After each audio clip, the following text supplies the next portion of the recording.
Hello everyone, कैसे हैं आप सब। साइंस के second chapter nutrition in animals, इस चैप्टर की रीडिंग कर रहे थे हम लोग। सबसे पहले हमने इसमें डाइजेशन इन ह्यूमंस, ह्यूमन के अंदर डाइजेशन सिस्टम क्या होता है उसको पढ़ने की कोशिश की थी। उसमें हमने क्या जाना था कि एलिमेंट्री कैनाल जो है उसमें हमारा फूड स्टार्टिंग से लेके और एंड तक पूरा डाइजेशन इसी सिस्टम में होता है। अब एलिमेंट्री कैनाल में भी डिफरेंट डिफरेंट कंपार्टमेंट्स थे। तो सबसे इससे पहले के वीडियो में हमने माउथ एंड बकल कैविटी, इसमें फूड का क्या होता है इसके बारे में पढ़ लिया था।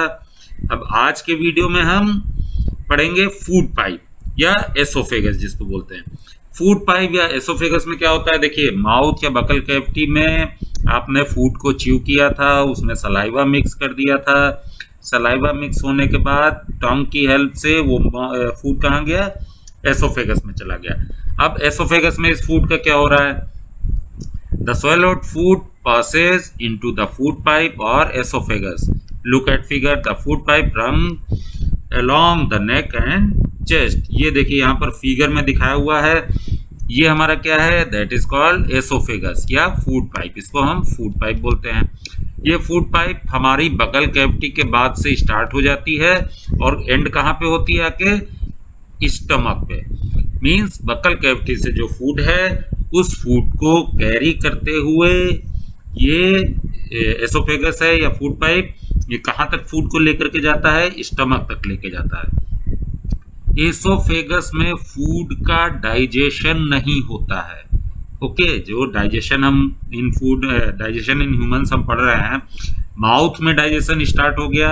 हमने क्या पढ़ा था कि सलाइवा जो है स्टार्च के साथ मिक्स हुआ, स्टार्च को उसने ब्रेक करके शुगर में कन्वर्ट कर दिया और इसके बाद फूड आ गया एसोफेगस में।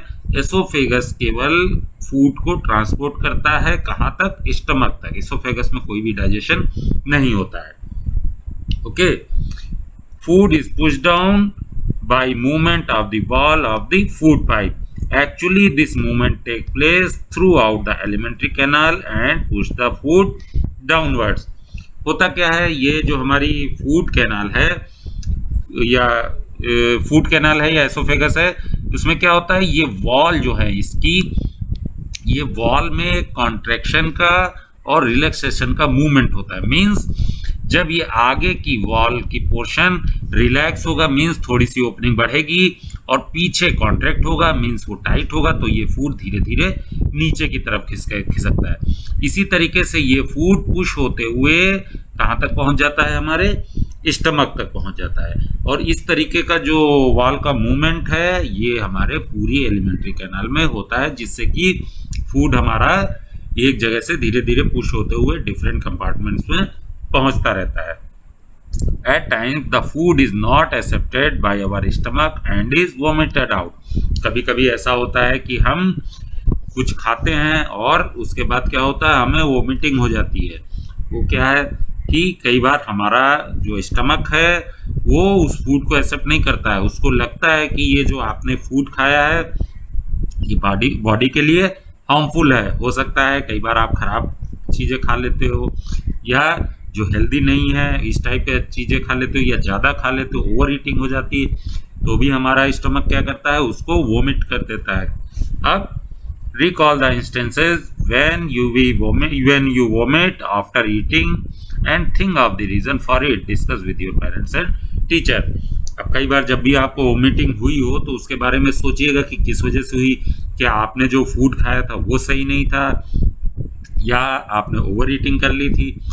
अब पहली का भी एक क्वेश्चन है इसी से रिलेटेड। पहली क्या कह रही है, Paheli wants to know how food moves in the opposite direction during vomiting.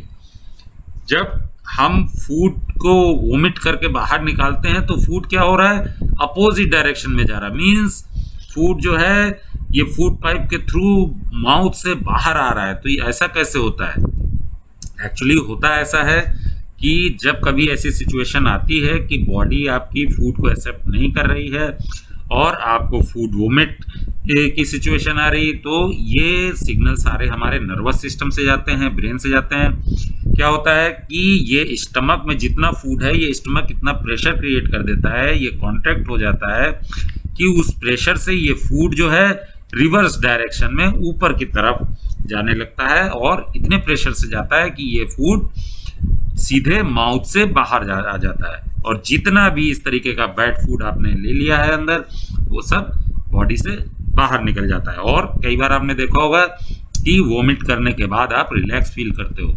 Vomit करने से पहले आपको लगता है कि आपने कुछ गलत खा लिया है या ज़्यादा खा लिया, उसके बाद जैसे ही वोमिट हो जाती है, वोमिटिंग हो जाती है, उसके बाद आपको रिलैक्स फील होता है। तो बॉडी क्या करती है, स्टमक क्या करता है, उस एक्स्ट्रा फूड को या बैड फूड को अपने अंदर से बाहर निकाल देती है प्रेशर बना के।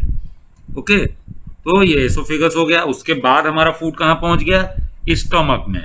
अब स्टमक में फूड के साथ क्या हो रहा है इसको हम नेक्स्ट वीडियो में जानेंगे। Okay, till then bye.